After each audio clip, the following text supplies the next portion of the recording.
My mother-in-law made me late to my own wedding by locking me in the bridal suite bathroom and telling everyone I was having second thoughts about marrying her son. She arrived at the venue early claiming she wanted to help me get ready, but instead created chaos by hiding my shoes, misplacing my veil, and accidentally spilling coffee on my first dress, so I had to wear the backup. When it was time to walk down the aisle, Dorothy said she needed to speak with me privately about something important regarding her son's future. She led me to the bathroom to fix my lipstick, and while I was looking in the mirror, she stepped out and locked the door from the outside with a key she'd gotten from venue staff by claiming she was the wedding planner. I pounded on the door and screamed for help, but Dorothy had sent the bridesmaids on fake errands and told them I needed complete silence to meditate before the ceremony.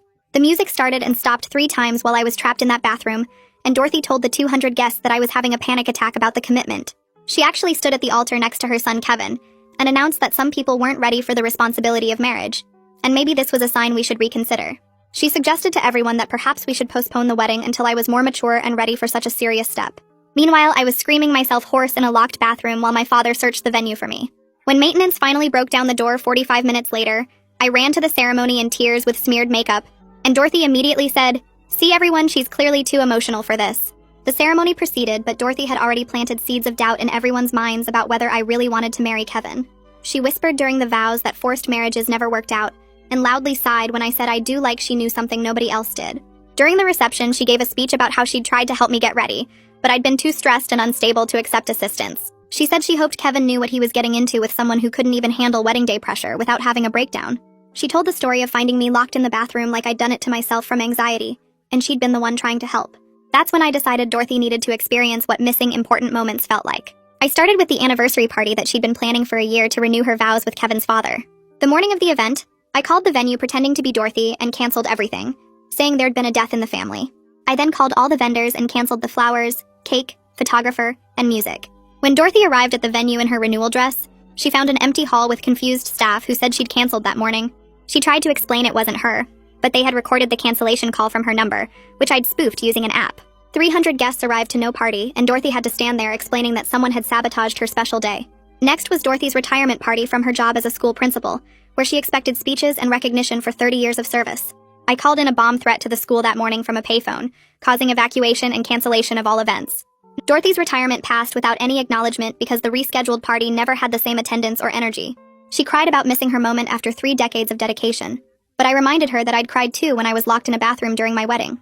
The real consequence came during Dorothy's mother's 100th birthday celebration.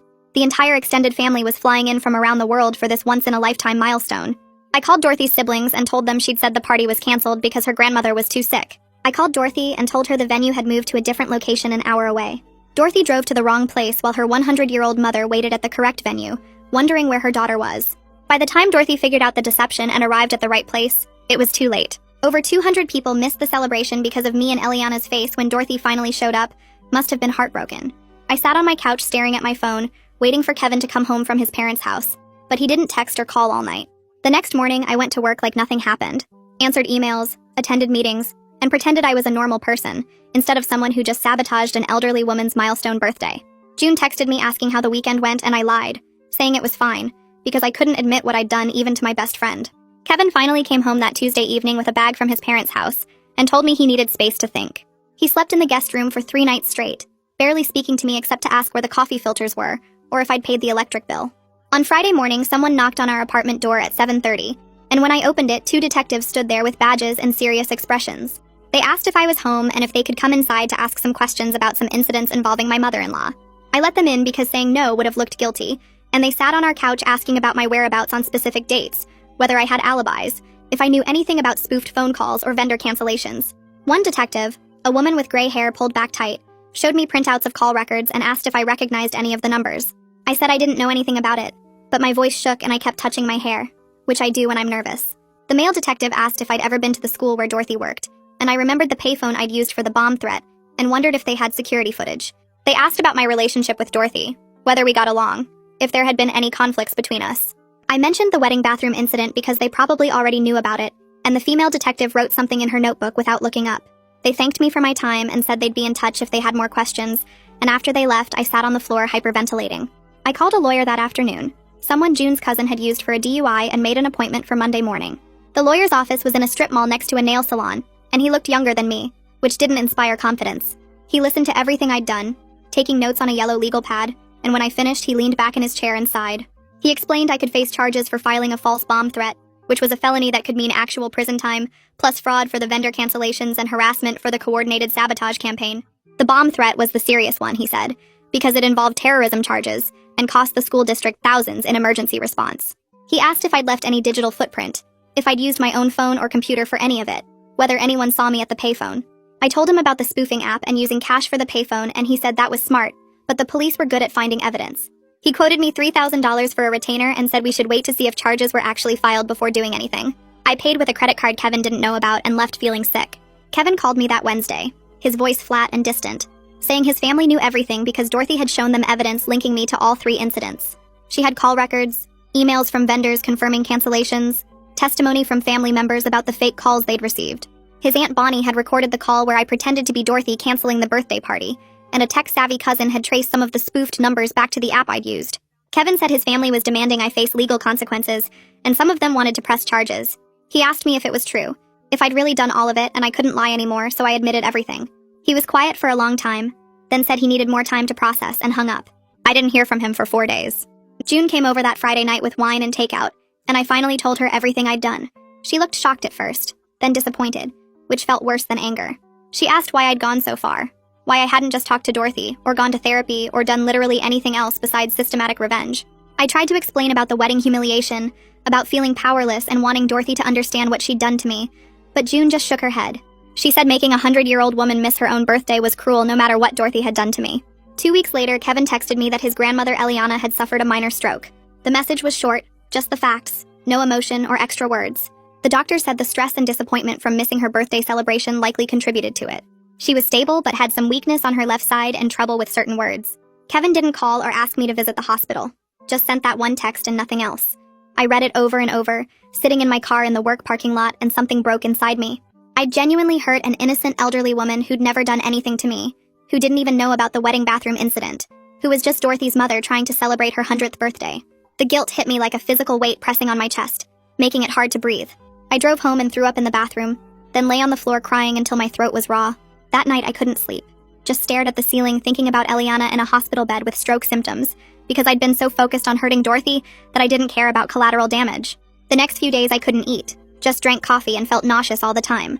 I'd start crying at random moments, in the grocery store or at my desk at work or while brushing my teeth. My boss asked if I was okay and I lied, saying I had a stomach bug. June checked on me daily, but I could tell she was worried about my mental state. Kevin still wasn't coming home or responding to my calls. The school district pressed charges over the bomb threat in early November, and my lawyer called to say this was serious, and we needed to prepare for court. The district had spent over $15,000 on emergency response, evacuating the building, bringing in bomb-sniffing dogs, counseling for traumatized staff and students. Teachers had described genuine terror, not knowing if they were in danger, worried about their students' safety. My lawyer said the prosecutor was pushing for jail time because of the severity, and because I'd shown no remorse initially. He asked if I was willing to plead guilty and show accountability, which might reduce the sentence. I said yes because I was guilty and everyone knew it. Dorothy's lawyer sent a cease and desist letter to my apartment, delivered by certified mail, so I had to sign for it. The letter demanded I have no contact with any family members, not Dorothy or Kevin or anyone else, and threatened a civil lawsuit for emotional distress and financial damages. It itemized costs from all 3 sabotaged events, including the venue deposits Dorothy lost, the vendor cancellation fees she had to pay, the cost of rebooking her anniversary party that never happened, and the emotional distress of missing her mother's milestone birthday. The total was over $40,000. I showed the letter to my lawyer and he said Dorothy had a strong case for a civil suit on top of the criminal charges. June helped me find a therapist who specialized in anger management and destructive behavior patterns, and I made an appointment for the following week. The therapist's office was in a converted house with plants everywhere and soft lighting that was probably supposed to be calming. She asked me to explain why I was there, and I told her everything, starting with the wedding bathroom incident and ending with Eliana's stroke. She listened without judgment, taking occasional notes, and when I finished, she asked what I'd actually gained from hurting Dorothy. I sat there trying to think of an answer but couldn't come up with anything good. I hadn't felt better or vindicated or satisfied. I just created more pain and hurt innocent people and destroyed my marriage. The therapist said that was an important realization, and we'd work on understanding why I'd chosen revenge over healthier coping mechanisms. After 3 weeks of separation, Kevin agreed to meet me for coffee at a place near his office. He looked exhausted when he walked in, older somehow, with dark circles under his eyes and tension in his shoulders. We sat across from each other in uncomfortable silence until the barista called out our orders. I tried to apologize, to explain my rage over the wedding humiliation and how it had consumed me, but Kevin cut me off. He said I'd become exactly what I hated about his mother. someone who hurts people to feel powerful and in control. He said his grandmother was doing physical therapy to regain strength in her left side, that she still had trouble finding certain words, that the doctor said she might never fully recover.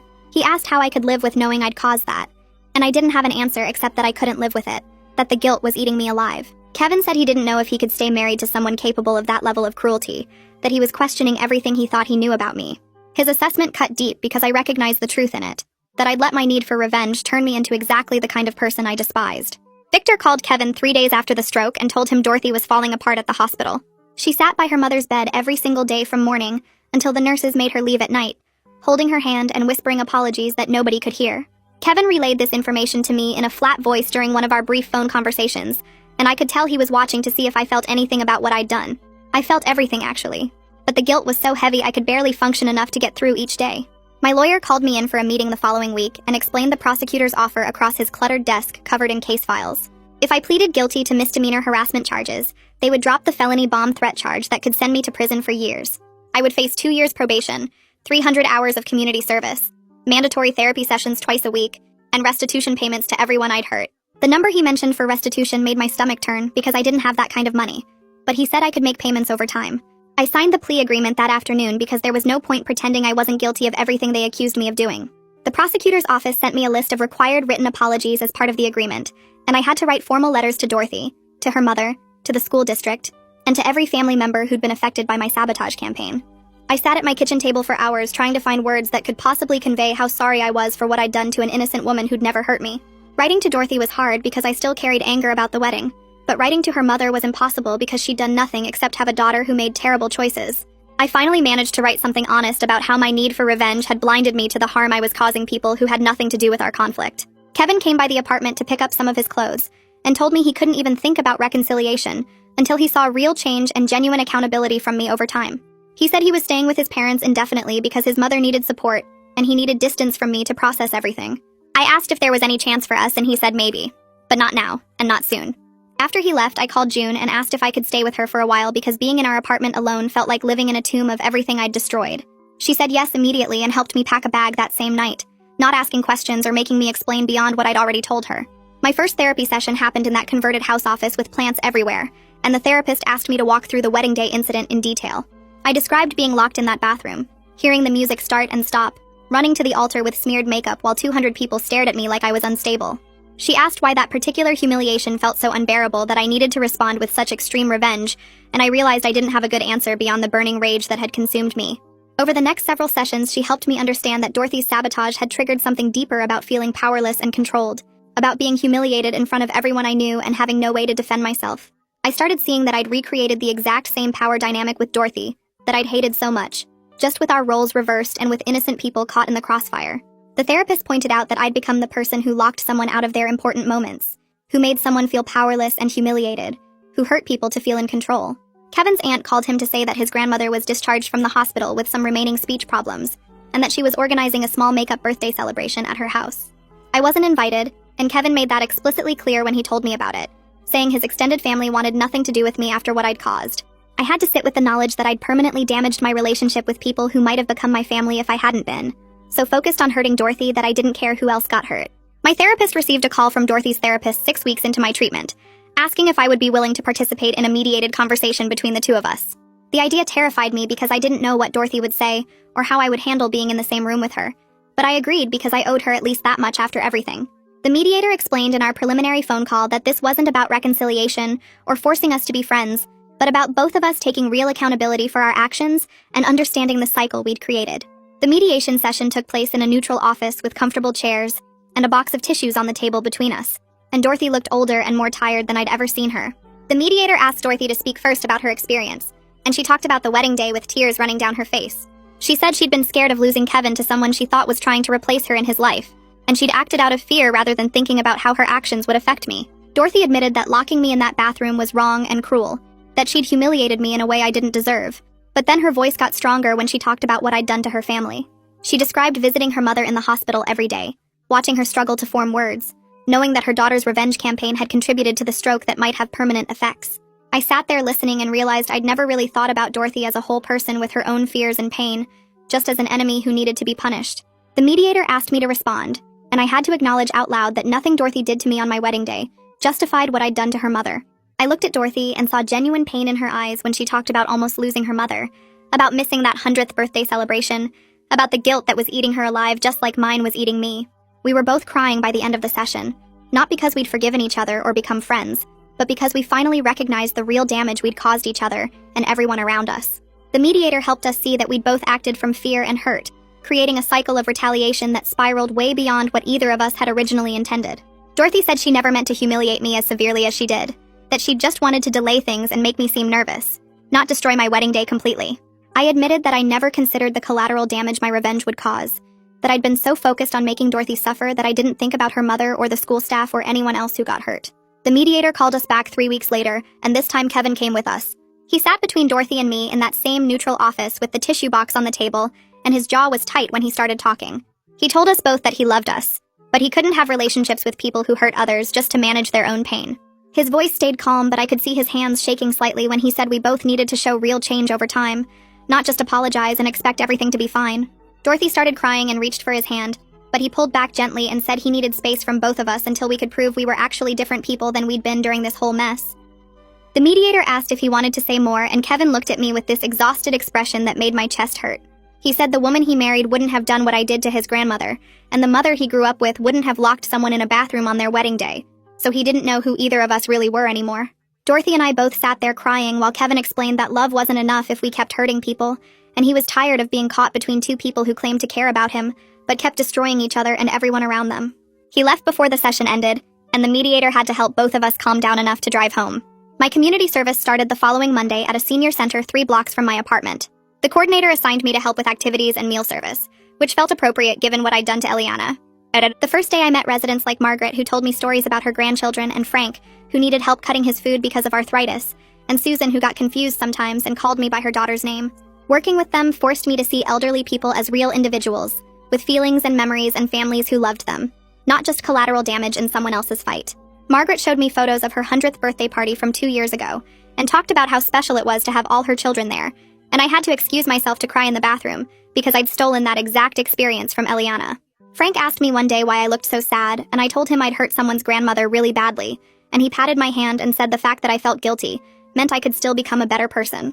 I spent 8 hours every Saturday at that center for 6 months, and by the end I knew everyone's names and their favorite foods and which families visited regularly, and which residents sat alone during visiting hours hoping someone would come.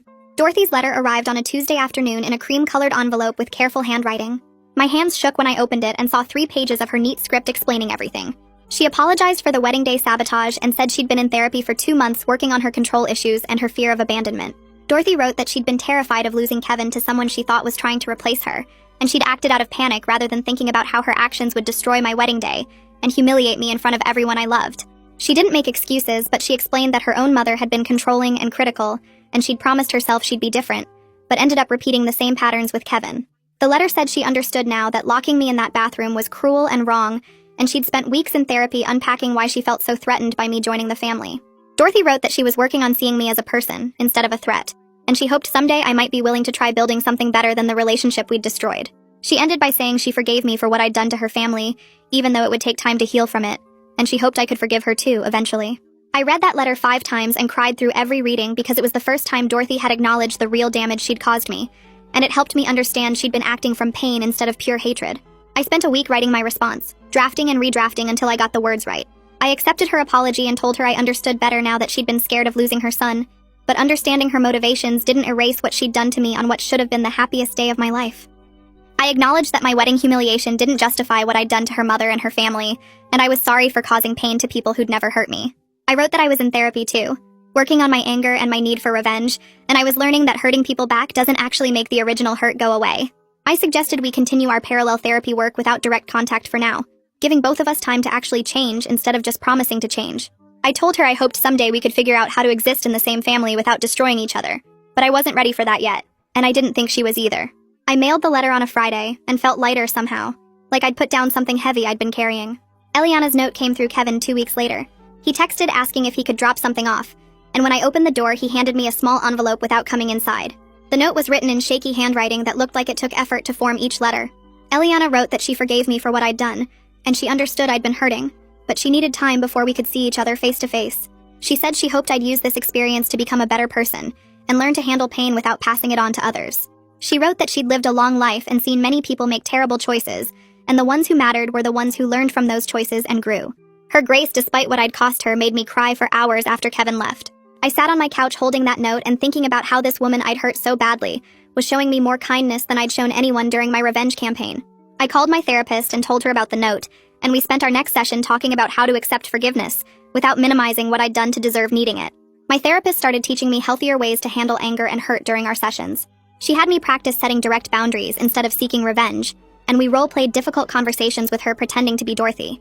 I had to learn how to say things like, "What you did hurt me, and I need you to acknowledge that," instead of planning elaborate schemes to hurt her back. June came to one session to help with the role-playing, and she was surprisingly good at mimicking Dorothy's defensive responses. I practiced expressing hurt without attacking and stating what I needed without making threats, and walking away when conversations became too heated instead of escalating. My therapist gave me homework assignments where I had to write down moments when I felt angry, and then write 3 possible responses: 1 revenge-based, 1 passive, and 1 direct and healthy. It was harder than I expected to come up with healthy responses, because my brain automatically jumped to how I could hurt the person back. June and I practiced these conversations over coffee every week, and she'd throw curveballs at me like Dorothy might, forcing me to stay calm and direct instead of getting defensive or aggressive. Kevin called me 6 months after his grandmother's birthday to ask if I'd be willing to try couples counseling. I agreed immediately, even though the thought terrified me because I missed him desperately and wanted to fix what I'd broken. Our first session was awkward and painful, with both of us sitting stiffly on opposite ends of the therapist's couch, avoiding eye contact. The therapist asked us each to describe why we were there, and Kevin said he needed help processing his feelings about my capacity for deception and harm. He said he'd married someone he thought he knew, and then discovered she was capable of systematically destroying his family while lying to his face for months. I had to sit there and listen to him describe how betrayed he felt, and the therapist wouldn't let me defend myself or explain. She said this session was about Kevin expressing his pain, and my job was just to listen and absorb it. Kevin talked about how he'd trusted me completely, and I'd used that trust to gather information about his family that I then weaponized against them. He said he didn't know if he could ever feel safe with me again, because I'd proven I could look him in the eye and lie while plotting to hurt the people he loved. The therapist had us come back twice a week, and each session felt like pulling teeth. Kevin talked about feeling betrayed, not just by my actions, but by my ability to compartmentalize the harm I was causing. He said I'd gone to family dinners and smiled at his relatives while secretly planning their destruction, and that level of deception scared him more than the revenge itself. I had to sit with his hurt and anger without defending myself or minimizing what I'd done, and it was the hardest thing I'd ever experienced. The therapist made me acknowledge specific moments when I'd lied to him, like when he'd asked if I knew anything about his mother's canceled anniversary party, and I'd acted shocked and sympathetic. Kevin cried during one session when he talked about realizing I'd been lying to him for months, and how that made him question everything else in our relationship. He asked if I'd ever really loved him, or if I'd just married him to get closer to his mother for revenge purposes. And I had to convince him through actions, not words, that my love for him was real, even though my actions had been terrible. My first restitution payment went out on the 15th of the month, a check for $800 split between the school district and the vendors Dorothy had paid cancellation fees to. I sat at my kitchen table writing those checks, and seeing the financial cost of my revenge in actual numbers made everything feel more real. The school district sent a payment plan showing I owed them $12,000 total for the emergency response costs and the disruption to their operations. The vendors Dorothy had to compensate totaled another $8,000 from the anniversary party and retirement event cancellations. I'd be paying $400 a month for the next 4 years just to cover what my revenge had cost other people financially, and that didn't include my lawyer fees or therapy costs or the damage to my marriage. I looked at my budget and realized I'd have to skip vacations and new clothes and eating out for years to afford these payments, and the concrete reality of that sacrifice felt appropriate somehow. June came over while I was addressing the envelopes, and she didn't say anything, just sat with me while I cried over the checks. She reminded me that paying money was the easy part compared to living with what I'd done, and she was right. Dorothy and I met with the mediator again 8 months after the grandmother's birthday incident. We'd both been in individual therapy consistently, and the mediator thought we were ready to discuss specific boundaries for coexisting at family events. Dorothy arrived looking thinner and more tired than before, and I probably looked the same to her. We spent 2 hours going through scenarios like holiday dinners and birthday parties, establishing rules about respectful communication, and agreeing to address conflicts directly, rather than through sabotage or manipulation. Dorothy said she'd work on not making passive-aggressive comments about my parenting skills if Kevin and I ever had children, and I promised to tell her directly if she did something that hurt me instead of plotting revenge.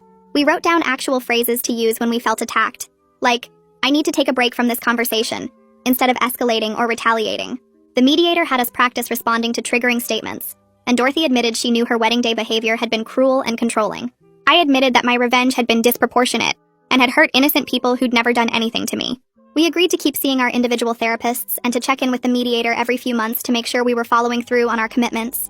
Neither of us pretended we'd be friends or that we'd fully forgiven each other, but we acknowledged we both needed to change if we wanted Kevin in our lives. Kevin started showing up at June's apartment where I was staying. First once a week, then twice, then 3 times. He'd text an hour before to ask if I wanted to get coffee or take a walk, and I'd say yes every time, even though my hands shook while getting ready.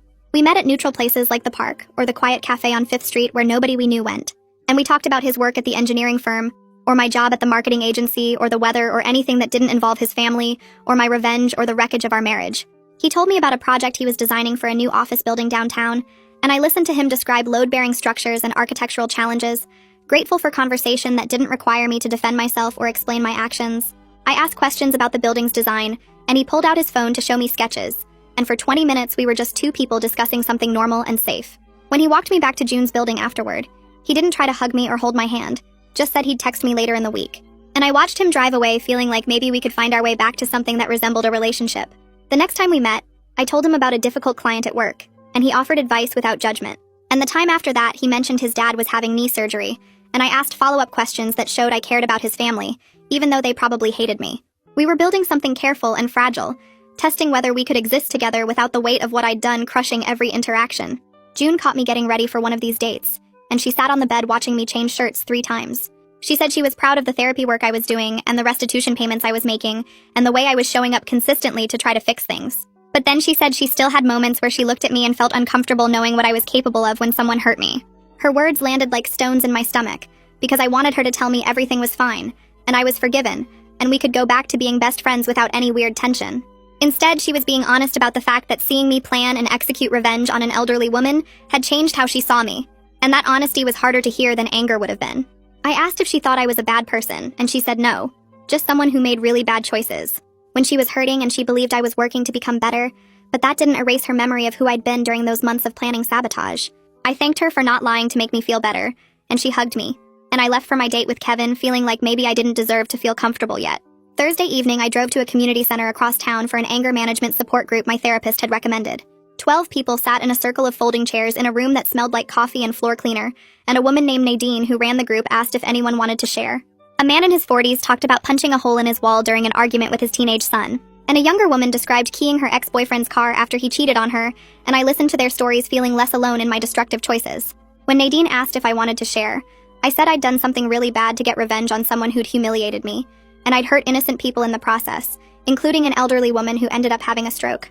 I didn't give details about the wedding or the birthday party, just said I'd let my anger control me for months, and now I was dealing with legal consequences and a damaged marriage and guilt that kept me awake at night.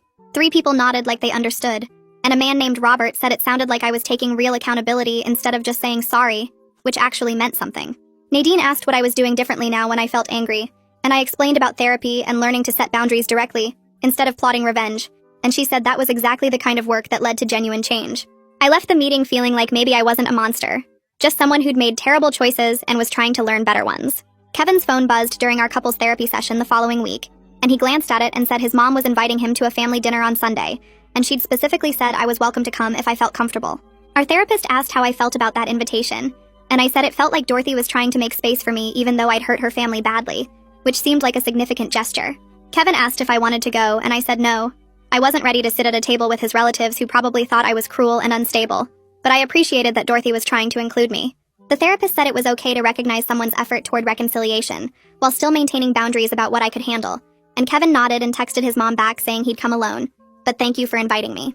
After the session, Kevin drove me back to June's place and said he thought his mother was genuinely working on her behavior in therapy, and I said I believed that based on our mediation sessions, and we sat in his car for a few minutes not saying anything. My therapist helped me draft a letter to our wedding guests during my next individual session, and we spent an hour working on language that took responsibility without making excuses. I wrote that I wanted to apologize for my part in the chaos and ongoing conflict that had disrupted their experience of what should have been a joyful celebration. I explained that I'd been dealing with a difficult situation with my mother-in-law, and I'd handled it poorly, allowing anger to drive my behavior in ways that affected people who'd done nothing wrong. I didn't detail the bathroom incident or the revenge campaign, just said I took responsibility for contributing to an atmosphere of tension and conflict that had made the day uncomfortable for everyone. My therapist helped me remove defensive language and phrases that minimized my role, and we ended up with 3 paragraphs that felt honest without being self-pitying. I sent the letter to 43 people who'd been at the wedding, and over the next 2 weeks I got 17 responses. Most people said they appreciated the apology and hoped Kevin and I were working things out, and 3 people wrote longer messages about their own family conflicts and how hard it was to navigate in-law relationships. June's mother sent a kind note saying she'd always liked me and believed people could grow from their mistakes. And Kevin's college roommate wrote that he'd seen both me and Dorothy behaving badly that day, and he was glad we were both getting help. The responses surprised me because I'd expected judgment or silence, not this measured kindness from people who'd witnessed my humiliation and probably heard about my revenge. Kevin admitted during our next couples session that he was struggling to reconcile the woman who'd planned elaborate revenge against his family with the woman he'd fallen in love with 3 years ago. He said he kept trying to make those 2 versions of me fit together in his head, and he couldn't. And he wasn't sure if he could fully trust me again. His voice cracked when he said it, and I wanted to defend myself or explain or promise I'd never do anything like that again. But our therapist had taught me to just listen when Kevin needed to express his feelings. The therapist said Kevin's feelings were completely valid given what I'd done, and then she asked us both if we thought trust could be rebuilt over time with consistent behavior and transparency. Kevin said he didn't know, but he was willing to try to. I said, I understood if he couldn't trust me, and I'd keep working on being trustworthy, whether we stayed together or not. We sat in heavy silence for the rest of the session, while the therapist talked about patience and realistic expectations, and the long road ahead of us. My boss called me into her office on a Wednesday afternoon and said they were promoting me to senior account manager with a 15% raise. I almost said no because I didn't feel like I deserved good things, when I was still paying for the bad things I'd done. But I remembered my therapist saying I needed to accept positive developments as part of moving forward, instead of staying stuck in shame. I thanked my boss and accepted the promotion, and that evening I calculated that the extra money would let me increase my restitution payments and finish paying everything back 8 months earlier than planned. Dorothy texted me that night saying congratulations on the promotion. Kevin must have told her, and I texted back thanking her and asking how her therapy was going. She said it was hard but helpful, and I said same. And we had a brief exchange about our therapist's different approaches that felt almost normal. Over the next few weeks, we texted occasionally about therapy progress and family updates, and while we weren't friends or even friendly exactly, there was something like mutual respect developing between us. We both acknowledged in our texts that we were works in progress who'd harmed each other and hurt innocent people, and we were both trying to become better versions of ourselves. Kevin showed me videos on his phone of Eliana at a family gathering, laughing at something Ralph said and talking with Bonnie about her garden. Her speech was clearer than it had been right after the stroke, though she still searched for words sometimes and spoke more slowly than before. I watched the videos feeling genuine relief that she was recovering, even though I knew my actions had contributed to her stroke and the difficult recovery process she'd gone through. Kevin said she was doing speech therapy 3 times a week, and the doctors were optimistic about continued improvement. And I said I was glad, and I meant it. He asked if I wanted to move back in together on a trial basis, and my heart jumped in my chest. I said yes, but I understood we were rebuilding from scratch, and he said that was exactly right. He was choosing to try, but he couldn't promise it would work. We agreed I'd move back in the following weekend, and we'd keep doing couples therapy and individual therapy, and we'd take things slowly, and if either of us felt like it wasn't working, we'd be honest about it. I hung up the phone and cried, not from happiness exactly, but from something like hope, mixed with fear and gratitude that he was willing to give us another chance. I moved back in the following weekend with 3 boxes of clothes and my laptop, and Kevin helped me carry everything up the stairs without saying much. The apartment looked the same but felt different, like we were 2 careful strangers sharing space instead of the married couple who'd lived here before everything fell apart. He'd cleaned out half the closet for me and cleared 2 drawers in the dresser, and I put my things away slowly while he made dinner in the kitchen. We ate pasta at the table and talked about work and the weather and safe topics that didn't require us to acknowledge how fragile this felt. That night, I lay awake listening to him breathe on his side of the bed, both of us maintaining space between us like there was an invisible line we weren't ready to cross yet. 2 weeks later, Kevin's father, Victor, called to invite us to a barbecue at their house, and I felt my stomach drop when Kevin were accepted for both of us. The drive to his parents' place took 40 minutes, and I spent the whole time picking at my cuticles and rehearsing things to say that might sound normal. When we pulled up, I saw cars already parked in the driveway, and heard voices coming from the backyard, and I had to force myself to open the car door instead of asking Kevin to take me home. Victor was manning the grill when we walked through the gate, and he nodded at me with a neutral expression that wasn't hostile, but wasn't exactly welcoming either. Bonnie stood near the picnic table arranging potato salad and coleslaw, and when she saw me, she gave a tight smile and said hello before turning back to the food. Ralph sat in a lawn chair with a beer, and he looked at me for a long moment before looking away without speaking. I felt Kevin's hand on my lower back guiding me toward a cooler where I grabbed a soda just to have something to hold. The afternoon crawled by with awkward conversations and long silences, where I could feel people watching me and wondering if I was really different, or just pretending. Victor asked Kevin about work, and they talked about construction projects while I stood there nodding and trying to look interested. Bonnie asked me how my job was going, and I gave a brief answer about the promotion, and she said that was nice before excusing herself to check on something in the kitchen. Ralph never spoke directly to me, but I caught him staring a few times with an expression I couldn't read, like he was trying to figure out if I was safe to have around his family. I helped carry food to the table when it was ready, and sat between Kevin and an empty chair, eating slowly, and listening to everyone else talk about relatives and upcoming holidays and normal family things that I wasn't quite part of yet. Dorothy arrived halfway through the meal carrying a bowl of fruit salad, and the conversation stopped for a beat when she saw me sitting there. She set the bowl on the table and said hello to everyone, including me, and I said hello back in a voice that came out quieter than I meant it to. We made brief eye contact, and I saw something complicated in her expression. Not quite forgiveness, but not the anger I'd seen before either. She sat across from me and served herself food, and we ate in careful silence while the others slowly resumed talking around us. Later, when people started clearing plates, I followed Dorothy into the kitchen with a stack of dirty dishes, and we stood at the sink together, rinsing and loading the dishwasher without speaking. The silence felt different from the hostile quiet from before, more like two people who'd hurt each other badly and were trying to figure out how to exist in the same space. She handed me a serving platter to dry, and I took it without our hands touching, and we worked through the pile of dishes in this strange, careful dance of avoidance and coexistence. When we finished, Dorothy went back outside, and I stayed in the kitchen for a minute, catching my breath and telling myself I could do this.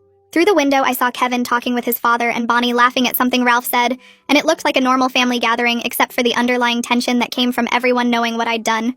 I was about to go back outside when I heard a car door and saw Eliana walking slowly toward the backyard with Victor holding her arm. My heart started pounding and my hands went cold because I hadn't known she was coming and I wasn't prepared to face her. Kevin saw her and smiled, going over to hug her and help her to a comfortable chair, and I watched through the window feeling frozen in place. Dorothy brought her mother a plate of food and a glass of water, and everyone gathered around asking how she was feeling and telling her she looked good. I knew I needed to go out there, but my legs wouldn't move, and I stood in the kitchen trying to remember what my therapist had said about facing the people I'd harmed and taking responsibility for my actions.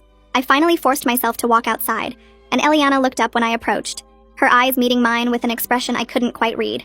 I knelt down next to her chair so we were at eye level, and my voice shook when I told her I was sorry for what I did, and that I knew missing her birthday was my fault. She looked at me for a long moment, and I waited for anger or coldness or rejection, but instead she reached out and took my hand in hers.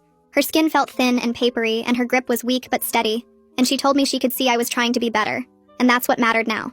Her voice was slower than I remembered, and she had to search for some words, but her meaning was clear, and her eyes were kind in a way I didn't deserve. I felt tears burning behind my eyes, and I thanked her and squeezed her hand gently before standing up and walking quickly toward the house. I made it to the bathroom and locked the door before the crying started, sitting on the edge of the tub with my face in my hands, while relief and guilt crashed over me in waves. I'd expected her to hate me, and instead she'd shown me grace, and somehow that made the guilt worse because it reminded me of how badly I'd hurt someone who'd never done anything to deserve it. Over the next few weeks, Kevin and I started building new patterns in our relationship, including a rule that we had to talk about conflicts right away, instead of letting hurt feelings grow into something bigger. The first time Dorothy made a comment about my cooking that stung, I told Kevin immediately instead of stewing on it or planning some petty revenge. He listened and then helped me have a calm conversation with his mother, where I explained that the comment hurt my feelings, and she apologized and said she was working on being more mindful of her words.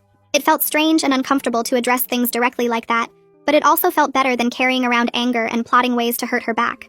Dorothy started making more effort too, texting me to ask my opinion about holiday plans, and including me in family email chains about upcoming gatherings. When she accidentally left me off an email about Christmas dinner arrangements, she noticed within an hour and sent a separate message apologizing and adding me to the thread. These small gestures felt significant, because they showed she was actively trying to change her behavior, not just apologizing and then going back to her old patterns.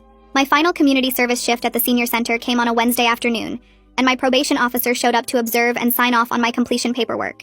She watched me help residents with their lunch and lead an activity group, and afterward she told me she'd seen hundreds of people go through court-ordered programs without any real change in their behavior or thinking. She said most people just went through the motions to satisfy their legal requirements, but she believed I was actually doing the work to become a better person.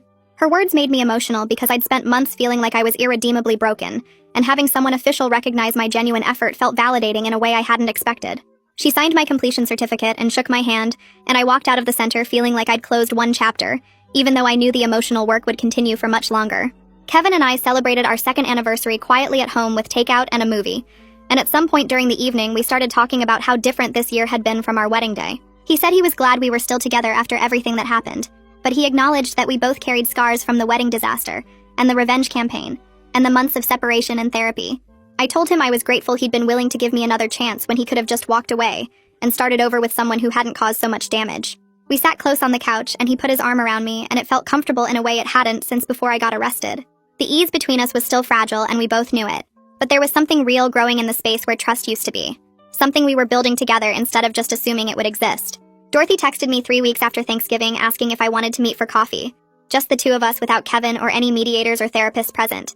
I stared at the message for 10 minutes before responding yes, and we agreed to meet at a cafe halfway between our houses on Saturday morning. I arrived early and sat in a corner booth watching the door, my hands wrapped around a mug that was already getting cold. She walked in wearing jeans and a sweater instead of her usual put-together outfits, and she looked as nervous as I felt. We made awkward small talk about the weather and the cafe's pastries, before she finally said she wanted to understand where my anger came from. Not to excuse what I did, but to understand it better. I told her about growing up with a mother who criticized everything I did, and made me feel like I was never good enough, and how the wedding day felt like that same dynamic all over again with her deciding I wasn't worthy of her son. Dorothy's eyes filled with tears, and she told me her own mother had been cold and distant, always comparing her to more successful siblings, and she'd spent her whole life trying to prove she was valuable by controlling everything around her. We talked for 2 hours about our families and the patterns we'd learned and were trying to unlearn, and by the end we weren't friends, but we understood each other in a way we hadn't before. The letter from the school district arrived on a Tuesday in a plain white envelope with the district logo in the corner. I opened it standing in my kitchen and read that my restitution was paid in full, and they appreciated my compliance with the court order and cooperation throughout the process. The letter thanked me for taking responsibility and wished me well moving forward. I sat down at the table and cried, not from relief but from the weight of knowing this chapter was officially closed, even though the emotional work would never really be finished. Kevin found me there an hour later still holding the letter, and he sat next to me without saying anything, just putting his hand over mine.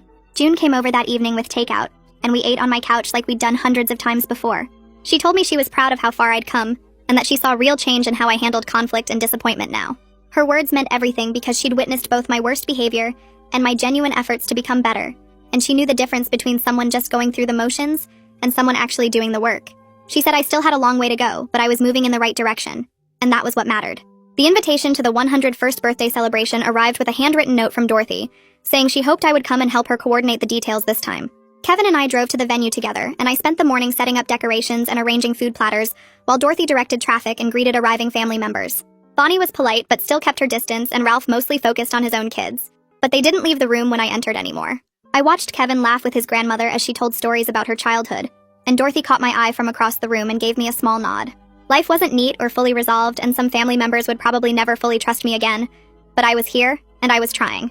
Dorothy and I had both come a long way from the people who hurt each other so badly, and we were learning to coexist with our complicated history, while building something more honest going forward.